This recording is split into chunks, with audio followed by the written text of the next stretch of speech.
So, assuming that I start recording right now, brief introduction. What I'm doing is more of a freeform discussion because I just finished Horizon Zero Dawn and the Frozen Wilds DLC.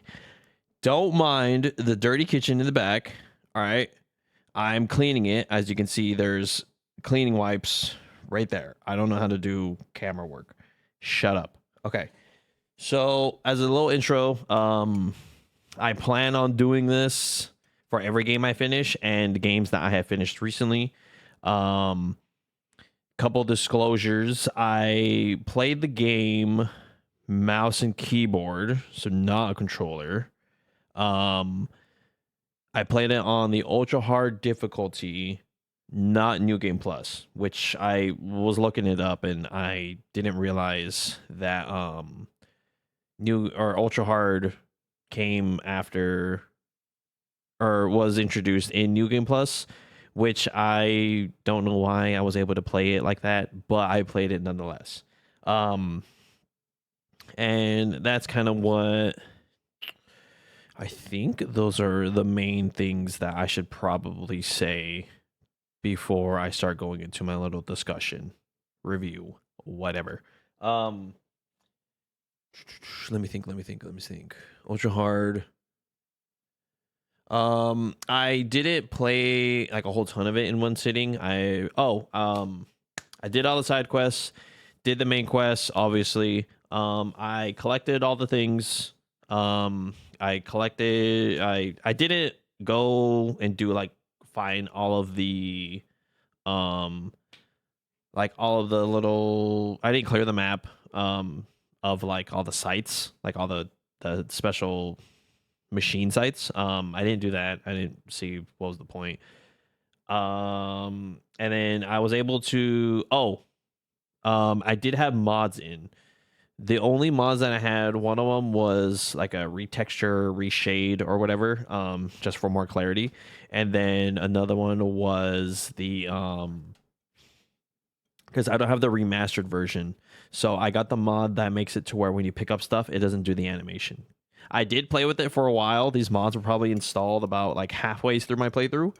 Um, but it wasn't from the jump. It was more of like after I experienced it, I realized like, hey, maybe I should make it a little better.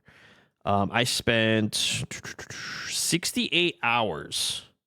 I'm looking at it right now. 68 hours playing this, which I did not realize I actually spent that much on the game. And I did the whole thing on ultra hard. So there's any disclosures or if there's any like at least I feel like I should probably be a little transparent on what that is. So for those who do not know Horizon Zero Dawn, it is an open world game where at least from me playing it, the highlight was the combat. Definitely was the big highlight. It's, you know, you're Aloy, you're a huntress, you have a bow, you have some other equipment. And we'll go into the story beats here in a bit, but like kind of the structure is kind of like more akin to Assassin's Creed or The Witcher. You can definitely see huge elements of that as you play the game. It is very, very similar. I'd say more towards Witcher, as there's a lot of like mechanics that you interact with and you constantly use that are very close to Witcher, and more specifically like the Witcher sense. Um, and so that's kind of what that is. And right now I am more of in a moment or in like a genre or not genre, like a genre mood, you know, like sometimes like you want to play like shooters or whatever. Um, I was I thought this game was going to be a little different. Um, I hadn't. This is my first time playing it. I hadn't seen anything about it. I just knew that you're a huntress. You had a bow. You had equipment. You just went out there, balled the fuck out, and you just shot at dinosaur robots. I thought, and I knew, that was like their selling point. That was their big selling point. I should probably turn off chat, unless if you just wanted to show the posture check. Let me turn that off real quick. I actually totally forgot to turn that off. So that's kind of what that was. I didn't know it was an open world game. I didn't know what mechanics I would be engaging with. I didn't know what was the whole. I didn't know. Okay, so I went in mostly blind, and I will admit I was a little let down by the open world elements. The game was fantastic. The game, like overall, I did enjoy it. But I like the game looks beautiful. It looks fantastic. I fucking love the design of the machines, which is the main thing you're fighting. The main thing of the machines, they they look cool. They look badass. Like the outfits, the gear, very well designed. It was more of the elements of like I call them collectathons. I think that's the term people use. It's more like a collectathon where it's like, you clear the map, you have like the Banuk figurines, you have what is it? The metal flowers. What else was there? You have like the vantage points. You have stuff in the map at points of interest, and you have to go get them. Or you don't have to, but you are incentivized to go get them because there are special traders in the main city, Meridian, I think. I may get some information wrong of like some names. But there may be there are specialized traders where if you collect all these items out in the world and then you give them to these traders, they'll give you special gear. So that's kind of what that was. That's more or less fine. I thought it was okay. It was really easy. It just took a while to do it, mainly because you'll get currency, you'll get the scrap. That's the currency they use, and you'll go to traders. You'll buy the maps needed to get each item, and you have to buy one map for each item. So a map for Metal Flowers, a map for the Banuk figurines, a map for the vantage points. I think there's one more item. Oh, the old world treasures or the ancient treasures or whatever they're called. It's like old relics. That's another item. So you have to get those. So there's 4 in total. So there's that, and then you get the special gear, whatever they give you, and then you go on your merry way. So completely optional, but the incentive is to get some gear, extra gear. I forget what it was, honestly. I don't think it was anything special, or anything that I used. So that's kind of how that works. So I went into that, and as I experienced it, I became pretty bored of it. At first I was okay. I was like, okay, cool. I did my gamer thing. I did my obligatory clear the map experience, because I wanted to do that for this specific review discussion. I wanted to do that to be able to experience it and to be able to talk about it, to be able to put that out there, having that knowledge. I didn't want to talk about it and then just be like, oh, I didn't experience this part of the game. So that's kind of what that was. And it was fine. It's just, it was really easy because you're given the map for it. I don't know if there's any other way it can be done other than not having a map, and then you miss a lot of these items and then you got to go look it up. So it's kind of nice the game included those maps. The thing is, though, it's just that, like, okay, cool. I guess something for me to do. So that's kind of that part. And then there's more parts I'll bring up in the specific, because I have it kind of structured. This is, I mean, I don't have a script. It's just more or less just bullet points, and I'm just gonna kind of go along with each part. And so there's that. So that's kind of how that is. And then and then as I was playing, what I was doing a lot was I was comparing it. And I don't know if that's a good thing, but I was noticing that there was very, very similar things to how Assassin's Creed plays, but more specifically how Witcher plays, which is the Witcher sense.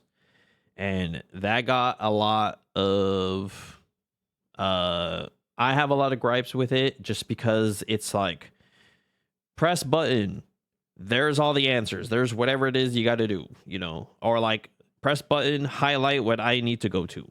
And it kind of like dumbed down what I needed to do because like whenever anything would happen in The Witcher, you had to, look for footsteps, or you had to track someone, or you had to look at like evidence of like, or like examine the scene, because that's often because these two games both did the same thing where it's like you go to an area, use X named sensory thing, and then boom, there we go. In The Witcher, you have he's Geralt is like, he has good eyesight because he's a Witcher. That's like his mutation.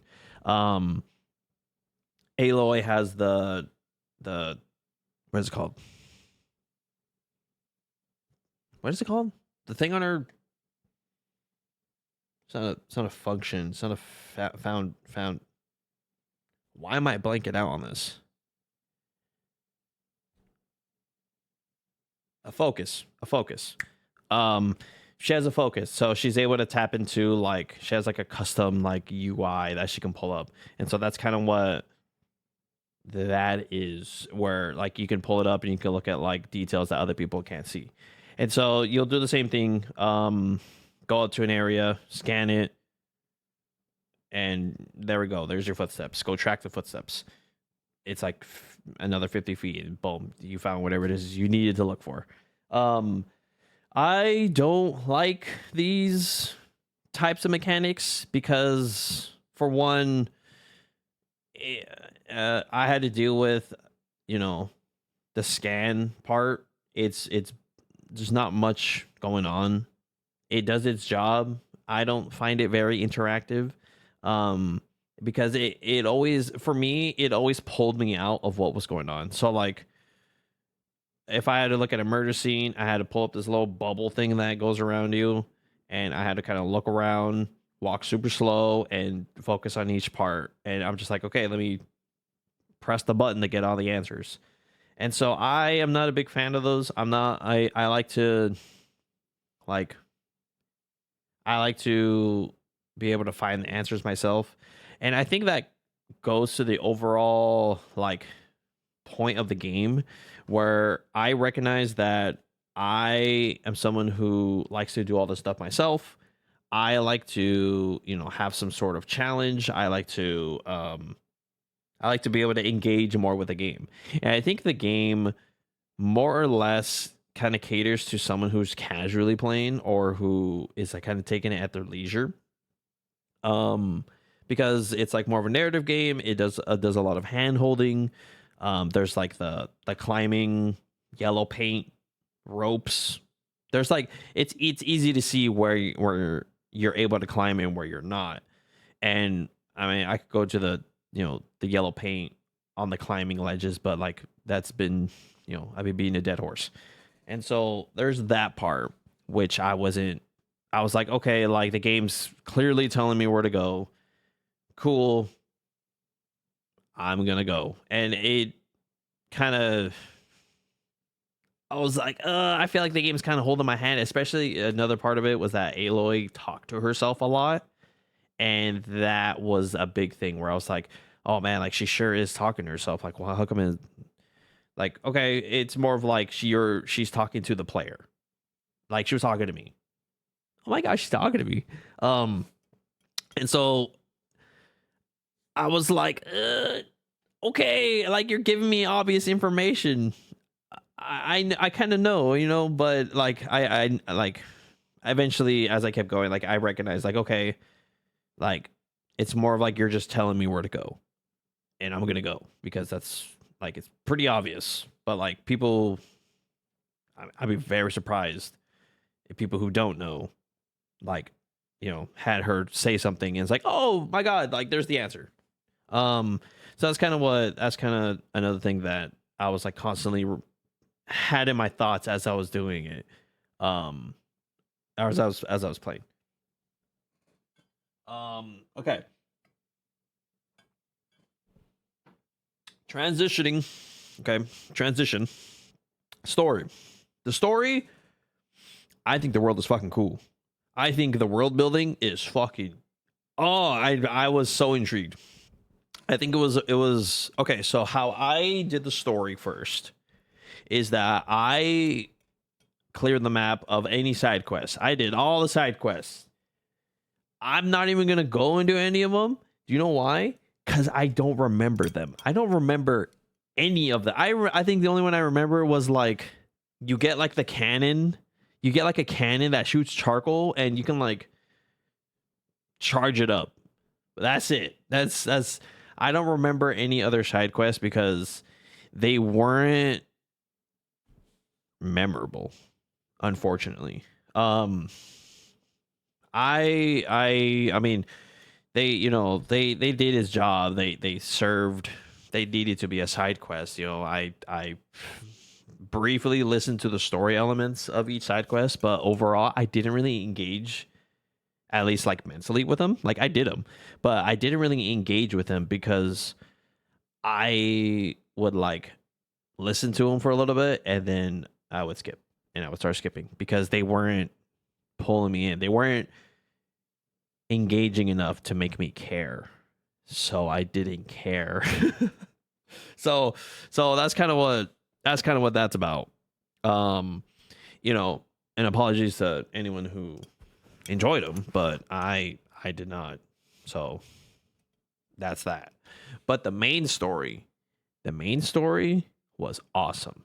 I really enjoyed this whole mystery of like who Aloy is. I enjoyed the whole like you slowly start to uncover what happened to the world that you're in because you're in like a post-apocalyptic like world where like everything is like the world had like a reset button. And I'll try not to spoil. No, actually, this might be a lot of. No, there's gonna be spoilers.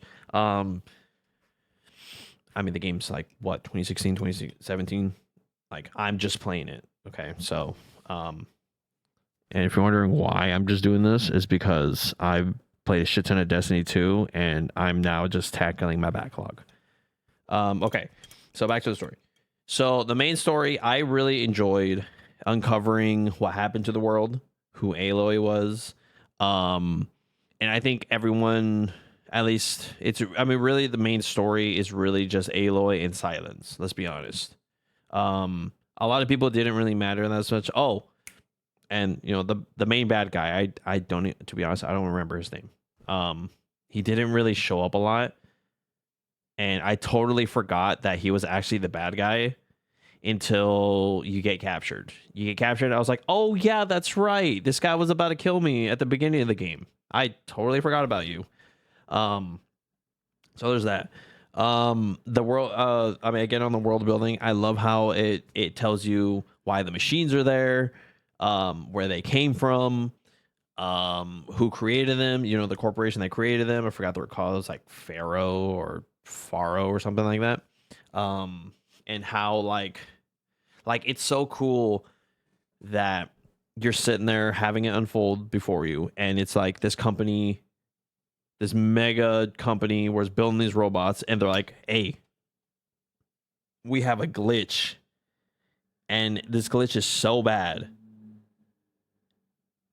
that we can't fix it, and our only hope is to like pass down the reset world to the next group of humans who are going to live, because we're not going to live. Let's be honest, we're not going to live. Okay, so get that out of your heads. We're not going to live. we're gonna pass things down. We're gonna get like a genetic seed of humans in a bunker, and then we'll just incubate them and we'll just grow them. And I was sitting there, I was like, this is actually fucking cool. Like, this is such a cool post-apocalyptic or apocalyptic situation. Because at first, like, I saw the robots, I saw it, everything was unfolding. I was like, oh, robot is a rogue AI, or like I thought it was gonna be like kind of tropey, where it's like, oh, robot is an AI, or like, oh, they got sentient, or it's like, no, like there's just a glitch, they fucked up. And I was like thinking like, oh, it took over or blah blah blah, and it's like, no, like the world was just reset, shit was destroyed, and people came back. And I thought that was good world building. I thought that was good, like, story elements of like what happened after. And the thing is, like, the next generation of humans, it was like wasn't even like until like another like 100,000 years or something where you take place. So like this post-apocalyptic world has been there, like, or like the events that happened that caused the end of the world happened like 100,000 years ago. And I was like, wait, that is such a crazy amount of time to pass. And so like story goes on, you find out more, you work with Silence to and like their dynamic is really good. Like I really enjoyed like some of their moments where like he was like he would stay quiet on purpose, or he would just like be like, all right, I'm gonna go fuck off. And like I enjoyed like kind of who each character was. Aloy was super cool. At some moments I was like, okay, like, like strong woman protagonist, cool. I'm okay with that. I like, as long as you just are you a good character, yes or no. She was all right. I did enjoy some parts where like someone would try to give her shit and she wouldn't take it. She was kind of like, I enjoyed that, like she was like caring, but like when like she was getting pressed, she would do something about it. And like I would sit there and like I would be like, because what I do is I like to react a lot to what's going on in the story elements. And like, let's say someone starts pressing me, I'm like, hey, like me, I'll be like as if I'm talking to the main character. I was like, hey, we're gonna let this person check us, and she wouldn't let the person check her. And I was like, all right, cool, that's what's up. And so like I really enjoyed those moments, just because like it was reflecting on like what I would do. Just probably not true, but anyway. And then there was that, and then there was, I think, I mean, really, the main point is like the end of the game opens up to Horizon Forbidden West, where Silence captures Hades, and he's like, "Hey, what's good with you? We got a lot to talk about." So that's kind of what, like, I thought the story was cool. I think the story did a lot for the world building, because sometimes you can be set in a world and you won't know anything about it, why the things are there. And so you'll just kind of go along living in this world. But the main story, told you a lot of why you're there and like what the world is. And I think I really appreciate that, just because it was really nice to be able to like have it told to me and have it affect the story. Rather than going like searching it out, like the little logbooks that you find scattered across the map. Kind of like that. Okay, I think this is the big moment. The combat. I love it and I fucking hate it at the same time. With an F. Fuck. Okay, so combat. Okay, the reason why I played this game and The Witcher 3, or actually probably just all the Witchers, or really any game. I try to do this with every game. Is I try to play on the hardest difficulty because I want to see how the game pushes me. I want to see how I can break the game, and I want to see if it forces me to engage with all of the mechanics that the game is giving me. So how combat works is each machine more or less has weak spots throughout their body. This can be their eyes. This can be the blaze canisters, the ice canisters, the electric. I don't know what do you call it, electric canisters, or like the charger packs, or like the energy coil packs, whatever. Um, and you're able to use that focus, like we said, to like kind of scan enemies, um, to like see their weaknesses, their weak spots. What are they weak to? So like some enemies will be weak to just straight damage, blunt damage, tear damage, um, and then like some of the elements, ice, fire, electricity, et cetera, et cetera. So and there's a good variety of machines in the world. So there's like and the thing is they replicate like they replicate dinosaurs or like prehistoric like creatures. So it's like the Watchers are like the Lophosaur, I think it's what's called, like those little acid spitting things. There's like lance horns, there's the grazers, which are like your like elk. Um and then there's like scrappers, which are like hyenas. And so like I was like looking at it, I was like, this is so fucking cool because they're like crafted in such a way where it makes sense, where it's like oh yeah, like the scrappers, you'll always find them in groups, or like the elk, you'll always find them in groups. There's like some like more solo or like very low amount of like bigger creatures, so like the thunderjaws, fucking big ass T-Rex. But the thing is though, is since they're all machines, they each have special things about them. So it's like the thunderjaws, they have like these like missile launchers, they have lasers on their mouths, they have like a death ray beam. They can hit you with their tail, they can step on you. There's other ones that are like panthers, or like they call them like stalkers. And they always engage you from a distance, um with like snipers. Like they have like snipers on their bodies. And I just thought, like, conceptually, and like how they look, how the variety, fucking I near masterclass. Like I love that shit. I love when there's variety. I love when there's different like enemies to fight. Like I love that variety. I don't like it when it's like the same story beats or like enemy beats. Okay, so the variety is good, but the variety is also bad because some of these motherfuckers, some of these machines are so annoying. Watchers, annoying. They're little vermin. They're pests. They piss me off because they're always just flailing their bodies around. And I don't know if like some of it is just me, or if their hitboxes are wonky, but some of these weak spots are so precise. I was noticing you have to be fucking precise as shit to hit some of their weak spots. And that's aided through I forgot what it's called, but it's like you can like zoom in and it'll slow time. And then it's also aided, and then on top of that, you can also jump and it'll slow time. There's like perks that you can unlock for it. So that's kind of what like you have like tools. Okay. So you have tools to fight these.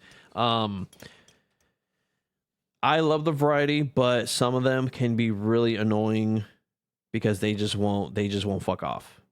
You'll go next to a herd of them, they attack you, and you're just like, hey, I'm just trying to get from A to B. I'm not trying to have like 30 enemies on my ass while I'm just trying to get to this quest point.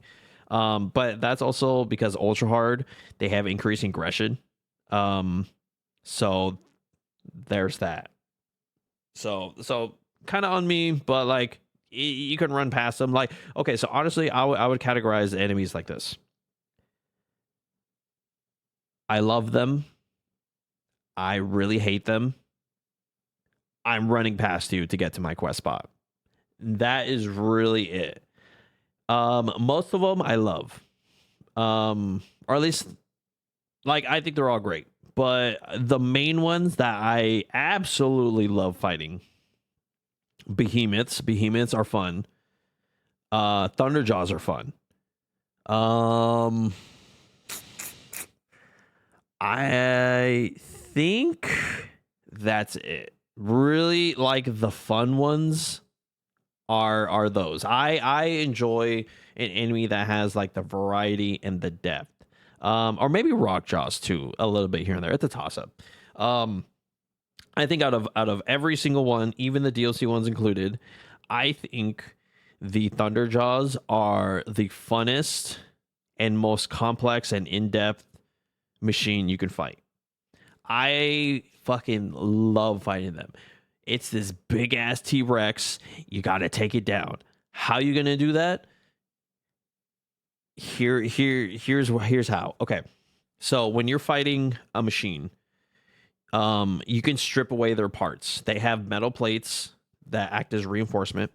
You can use special arrows, or you can just do straight, just regular arrows, and you can chip away at their body parts or their armor plates, so that way their body's more exposed. You can also hit the weak points. For example, a sawtooth. A sawtooth is like a big ass like saber cat. Um, they're weak to fire, so you can use fire arrows, or there's specific points where like in their underbelly there's this blaze canister. It's like green fuel. If you hit it with a fire arrow, instant explosion, instant ignition, they take fire damage. So there's kind of elements like that where you hit specific points, you cause a reaction, or like elements of reaction, which I think is cool. It oftentimes I don't really try to hit those, because a lot of the times these machines are moving extremely fast. Hitboxes get a little janky, I ain't gonna lie, and it's honestly just really hard to hit some of these because they're so small and everything is so precise. So there's that. Um, so back to Thunderjaws. So Thunderjaws, you can strip away the two laser beam, automatic laser beam, or not laser. It's not like a machine. It's like a machine gun. It's like a laser beam machine gun that they have on their jaws. You can strip away at that. You can strip away this little antenna that's on their back.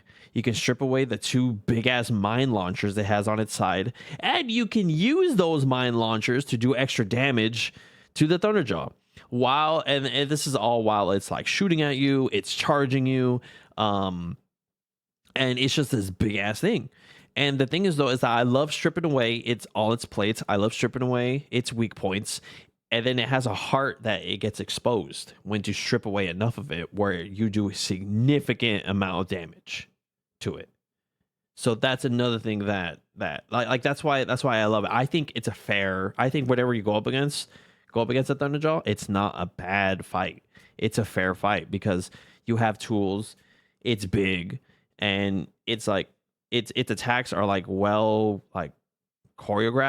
I think that's the term, where like you know what's coming. There's audio cues as well. On the opposite end,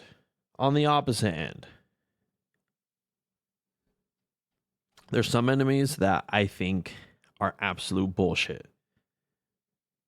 Because so in the DLC, there's one called a Scorcher. Let me tell you something. Scorchers are a pain in the fucking ass. Oh, okay. I was getting pissed because I just finished the game like an hour ago, probably.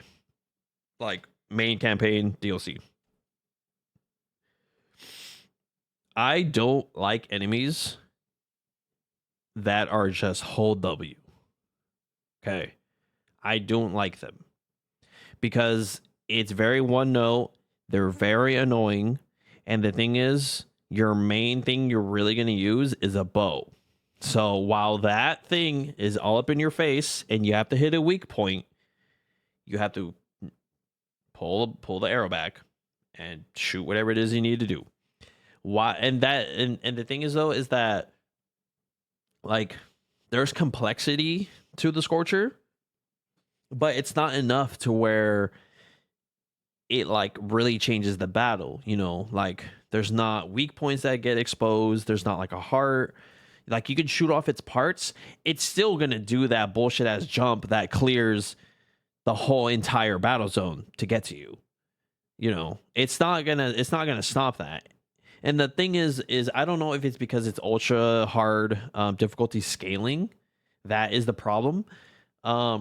But the thing is though, is that those things are so abnormally tanky and so abnormally just annoying where they're just constantly in your face. And that goes for a few of the other machines as well, like Sawtooth or one. Um maybe like the fire claws or like the ice claws, I think it's just, or frost claws. They can do that sometimes. But the frost claws aren't as bad as the scorcher. The scorcher, I would probably put that up there as the most annoying enemy to fight because of its damage, its moves, and the way it just constantly just on your ass. I just couldn't. I was just like, I was just getting annoyed. I think those fights are annoying. Um, I would try to use the tools to my tool set. I was able to unlock everything. I got all the. I didn't get the adepts because I wasn't on the new game plus, but that's kind of what I tried to use as many tools as I can, and I just came down to just brute force and just rapid fire my arrows. Once I stripped all the parts, I would strip all the parts too. That's what's crazy. I would strip all the parts. Look at it go. I would strip all the parts too, and it would still like kick my ass. And I was like, okay, I just don't like you. This is just not a fun fight. Um, so that's kind of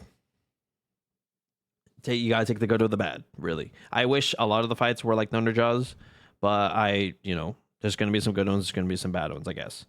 Um, my usual loadout was like I did enjoy. Okay, wait, backtrack. So I did enjoy the game when the combat was really fun. Like I really enjoyed it because I enjoyed the fact that like, okay, the game's telling me I have to strip the parts, do the weak points, whittle them down, use traps, use my like tear blast arrows, use my hard point arrows, depending on the enemy, is what you're gonna be using. The thing I have with that though is because there's such variety, not one build works. So some enemies are going to be more or less resistant to fire. I didn't feel incentivized to explore different builds. Um, I was more of like, hey, just use your hard point arrows, use your terror blast ammo, maybe some explosive traps. You're done. That's it. So that's kind of what I didn't like. And the thing is, with so many different unique varieties of machines, oftentimes maybe a tool works really good for one that doesn't work for another. So I was constantly having to go into my inventory, unequip an item, re-equip another one. Um, and I kept having to go into my menu. So I was like, it's like a mini game where I had to like, let me go to my menu again. Let me craft some more arrows again. Let me, it was constantly just going into your menus, and I find it kind of cumbersome and took away from like the fast action combat that like it wants to be. And so that's kind of what, like, I had a lot of gripes where I was like, okay, let me go into my menu. Let me get my rope caster. Let me get my terror blast. Let me get the warbow. Let me, whatever it was that was happening. I do enjoy engaging with these systems. It's just getting there is what was kind of a pain, where I wasn't enjoying having to equip everything, different things all over the place. But I did enjoy the fact that like, oh, you have to like this thing's weak to a certain thing. If you want to kill it faster, you have to, engage with it. And that's just because it's also on like ultra hard, is that like you kind of have to engage with these systems or you're going to have one hell of a hard time. And so that's what I really like about when a game has me engage in these systems to be successful. I think I think that's good for combat. Combat was like, that's kind of like the good and the bad of it. At least that's what I experienced going into it. Um okay, so for the DLC. Frozen Wilds. I think it was okay. Again, I think they're really good at crafting like good areas. The frozen tundra of the north and uncovering kind of like Silent's tribe and like information about that. I think that was I just yawned, so that's why it looks all red and watery. It's 10 p.m. and I had like a long day of work and what's up? What's up? Yeah, I work. What's up? So that's kind of what that is with the DLC. I thought it was okay. Again, Scorchers, I didn't like them at all. Everything else was fine.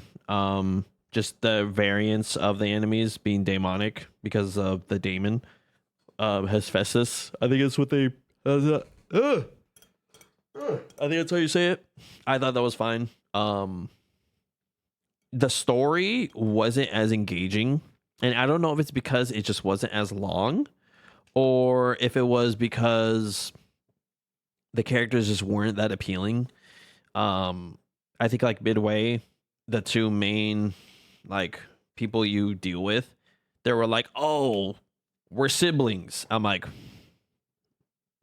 okay, like the way they presented it was that they made it seem like it was like a big moment. It was like a big deal that they were siblings. I'm like, it doesn't matter. It didn't matter. And I think what it was is that I think the reason why them being siblings was like a big thing is because it's like that was like their emotional attachment. Like that's why they cared for each other. And that's why they're like button heads because it's like a brother sister. They were just like, get on my nerves. Um, I didn't. I wasn't as attached because, again, spoiler. When the sister like Aurea, I think it's her. I think that's how you pronounce it. I think when she died, sacrificing herself to like override the vault thing, or whatever. When she died, and you can clearly see the brother is like torn up about it, and he's like super sad. The music's going, it's trying to pull out your heartstrings, but at that point, I was like, I'm not attached. I didn't really mind. I was just like, okay, that sucks, but I only saw her for I don't know 15-10 minutes at most throughout the whole entire campaign. So it's like she wasn't really it wasn't really hitting. Um the DLC also introduced a few new items you can collect. There's new armors, there's new weapons, there's new tools. And I thought they were okay. I didn't really like the Banuk bows because you needed more handling stat in order to be able to effectively use them because they took forever to charge up. And when you get them charged up, the bow is a lot stronger or it does more damage. But the thing is though is I was using my lodge and my shadow stuff where I had fucking fast handling and I was able to rapid fire those the arrows. And so I played with the Banuk bows for a little bit, but I eventually went back to the other ones because I wasn't really getting mods to like increase the handling. Which actually, backtrack even more, back to combat section. Your items have mods, which I probably should have said that in that section. But those mods, they come in flavors of like more damage, more elemental application, more elemental damage, more tear, which is like the key term that they use when you're like you do damage to like armor plates, like specifically for like stripping armor plates or stripping weak spots. Tear like kind of exposes more of like the machines. So for whatever reason, okay, my mods that were dropping were garbage. I think that was because I was on New Game Plus, not New Game Plus. I was not on New Game Plus, and the mods that were dropping were garbage. Like I would have like damage, I would have handling, but I would never have like the triple tier mods. I would never have good elemental application mods for the warbow. That's for like applying more ice, applying more electricity, applying, you know, doing like these special elements. I never really engaged with the warbow that much, aside from applying corruption, because it's super easy to apply that. So I wasn't really freezing enemies. I wasn't really, electrifying enemies. I wasn't. Those mods weren't dropping, not good enough. And I think it was just because ultra hard again, the scaling, you don't apply as much elemental debuff to be able to like effectively use it. And if I wasn't getting the mods, I wasn't really using it, which I was running into a lot of troubles early game because enemies were fucking me up. I was getting my ass handed to me. And that was just because like I was getting shit mods and they weren't dropping really good up until late game. And I was able to get a build together and I was like, okay, I can bang out with some of these machines. The problem with that is that because of the ultra hard scaling, I wasn't able to be effective until much, much, much later. And for the record, I didn't farm any mods. I didn't try to farm any mods. I don't see a reason why I need to farm mods because it's a single player game. If I'm going to farm mods, I'll just go play Warframe. I'll go play Destiny 2. I'll play literally any MMO if I'm going to farm and min-max that hard. Which is weird that I feel like the game kind of had it set up that way.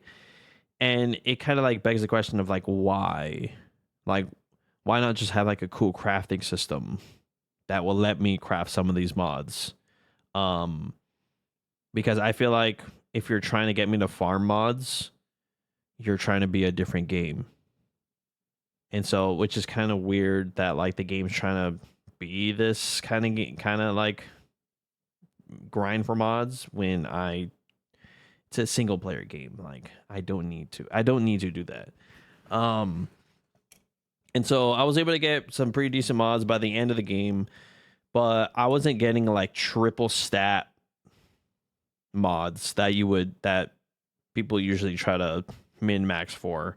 And so, and it kind of sucked because I wasn't getting those like really good mods and because I was in ultra hard difficulty, I wasn't able to engage with like the elemental system or like a lot of these other weapons, which kind of sucked. So I kind of am sad about that.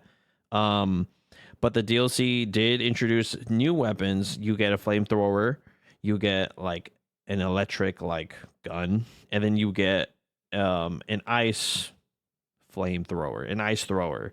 And each one can be upgraded where the flamethrower now turns into kind of like it lobs fireballs. The electric gun gets overcharged and does more damage, and then but also it can hurt you so you got to kind of like be careful with that. The one I did like was the ice gun, where it turns into an ice rail gun, where it just shoots a spike of ice that's just fucking does shit ton of damage and it goes super fast. That shit was cool. But at that point, I was already at the end of the game, so I didn't use it. I upgraded it. I didn't use it. I tried it out. I thought it was cool as fuck, but I wasn't using it because at that point I was already at the last mission. I was like, okay, this game's gonna be done anyway. So it's like, if I really wanted to, like, I would have, had it for one mission and then boom, game's over. Oh, what do I do now? So that's kind of what that was. I think that covers everything. I know, kind of a abrupt transition, but I think that covers everything on the game. I think overall, I enjoyed it. But the thing is, though, is towards the end, I was like, okay, I feel like I experienced everything there is to experience on this game. I think I'm ready to play a different game. But that was like by the end of it. It wasn't like midway, or it was like pretty much when I was about to be done with the DLC. It was like at that point I was like, okay, I think I'm done with this game. I'm just gonna go through the ending, see what it is to see, and then I'm good. Which is like, it's a single player game, so it's like you're gonna have those moments anyway where you're like, okay, I've experienced everything. Oh, One thing, okay. One thing I thought was weird was I think the game, going back to the point where the game's trying to be different things, for whatever reason, there was like this dialogue system where you get to make choices. Like a certain dialogue was like you get to be like forceful and assertive. Another dialogue was you get to be like empathetic, and then another dialogue option was you get to be optional. And you pick those three, and I'm thinking, okay, cool. These are gonna have story repercussions. No, they are more or less just kind of pseudo narrative, like pseudo narrative, like decisions that don't really do anything. They don't play any effect on the story. It's just there to be there for whatever reason. It's a dialogue wheel that plays on like Fallout 4 dialogue wheel where it doesn't really matter, but it likes to pretend it does. But you're still gonna get the same outcome nonetheless. And so I don't know why it was there, but it was there, and I didn't really care for it because it didn't do anything. Which the impression was that it did do something, because at the beginning when you make your first one, it's like Aloy can react to certain things, and you get to show different parts of her however you may choose. I was like, oh sweet, like, you know, if I'm mean to this person, they're gonna be mean back, or there's gonna be consequences, but there wasn't. And so that, I thought that was a little weird. Okay, I think that's everything I could think of, at least for the game. At least my thoughts on it, on each of like the big core elements of it. I actually did enjoy it just because it's cool as fuck to be able to just like experience this world, the post-apocalyptic world of like these machines. I enjoyed the combat. Overall, I did enjoy the combat. I like what they're doing. There can be some gripes that really, really annoyed me, but I was able to kind of just trudge through it. Using a bow, I'm usually not a big fan of bows, just because I think there hasn't been a game that has gotten a bow right, and that's coming from a bitch ass Skyrim sneak archer. Okay, I was a sneak archer for a little bit, but I woke up, I got base as fuck, and I used a sword and shield. Okay, I was bonking. But that's bonking buffed with alchemy, smithing, and enchanting. So I don't want to hear that bullshit. So using a bow was okay. I mean, it's a bow. I just think bows are weird to use. I'm not really a big fan. But other than that, I think that is about everything I think of on Horizon Zero Dawn. Again, overall, I did enjoy it. I do like the world. I do like uncovering all the secrets of the world through the main quest. I'm glad that it did it that way. I like being able to engage in multiple mechanics in the combat system. I don't know if I'll play Forbidden West. I think I will, but not until some time, because I'm not really in the mood for collectathon games kind of like that, or like super linear game like that where it's kind of holding my hand too much. So I won't play it right away. I will play it though to see if they improved on anything, and then then I'll have a video kind of like this. Right, my plans is I'm probably going to start Outer Worlds at some point. I have the deal, I have like the free version that Epic Games has all the DLC. So I'm gonna do that. I'm gonna make another kind of discussion like this. I try to stream every day on Twitch. Same thing as my YouTube name. I try to stream. It's kind of around from like 5 to 10 Pacific time throughout the week. So that's kind of what the schedule looks like. I try to do it every day. I try, sometimes work goes a little bit longer, so I end up being too exhausted. I do plan on making more of these kind of discussions. I actually really enjoy it. I know there's not a lot of editing. I know that, and if you somehow made it this far, fucking thank you. That's fucking awesome. I like making these kind of videos. I like talking about games. And I'm gonna start doing this for all the new games I play, and then I'm gonna go back and talk about some of the older games I played, specifically Risk of Rain 2. Fucking love Risk of Rain 2. Um, and then I'll probably make one on Doom 2016. I recently finished that. That shit was fucking awesome. Sable, cool little indie game. I really enjoyed it. Um, and then maybe throw in some like my thoughts on like, some games that I've played consistently. Some older games maybe. I don't know. We'll see. But that's kind of what's gonna be. There won't be any fancy editing. It'll just literally be me speaking into the camera.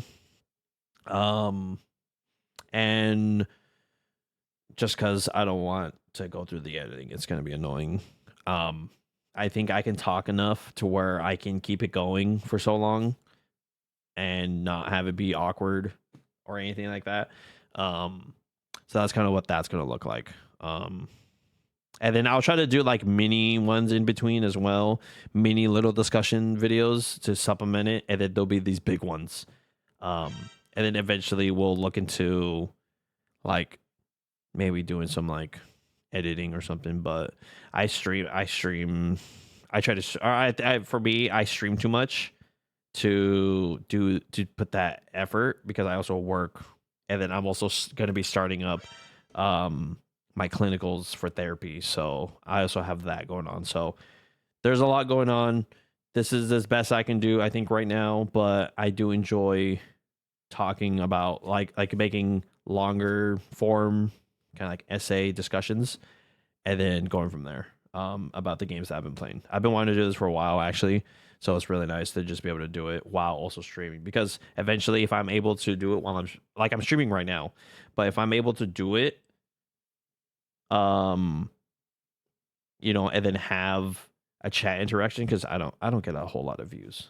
I usually have a consistent 2 or 3, and that's like people graciously have me in like the background or whatever it is they're doing, and so once I'm able to kind of garner some audience, maybe I'll have their like a Q&A section on these videos as well, and then we'll be able to do something like that add on. So, and then, but yeah, other than that, I'm a dipskis out. I wish you good morning, good afternoon, good night. I appreciate, if you've made it this far. I appreciate if you took the time. I appreciate, I really appreciate anything that is thrown my way, just because I think these are fun. I like having discussions about games. I know this is a Texas tag. I don't live in Texas. My girlfriend got it for me when she visited Texas. So, other than that, I'm done.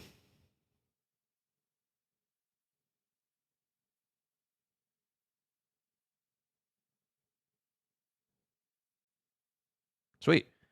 So that would be that. As for the stream, I got nothing knows either.